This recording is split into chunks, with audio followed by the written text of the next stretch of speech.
La Maison de l'Emploi a, dans son cahier des charges, dans ses obligations d'action, d'organisation de forums et, entre autres, l'organisation de forums sur la question qui nous préoccupe aujourd'hui. Alors, l'égalité des chances, c'est un sujet qui concerne toute une série de personnes en situation parfois de handicap ou de discrimination pour des questions d'âge ou de discrimination pour des questions de genre ou pour des discriminations pour des raisons parfois d'esthétique. On sait qu'aujourd'hui l'accès à l'emploi, l'accès à la qualification est parfois freiné pour des raisons qui sont bien sûr totalement injustifiées.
La présence de la HALM, donc la Haute Autorité de lutte contre les discriminations et pour l'égalité, qui est une administration de l'État, la présence aujourd'hui, j'allais dire, elle est à double titre, c'est se faire connaître cette institution.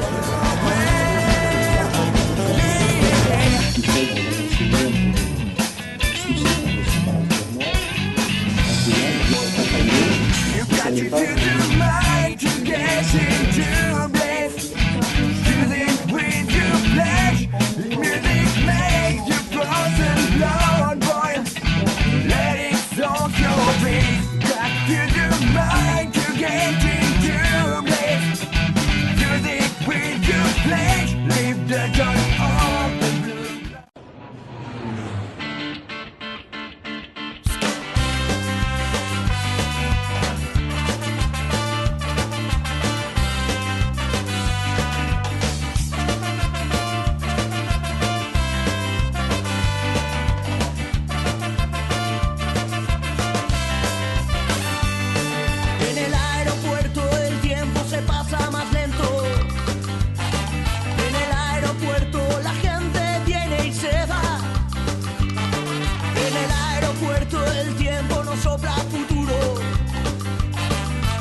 l'évaluation donc, de candidats sur la méthode de recrutement par simulation. Donc, les personnes sont face à une tour.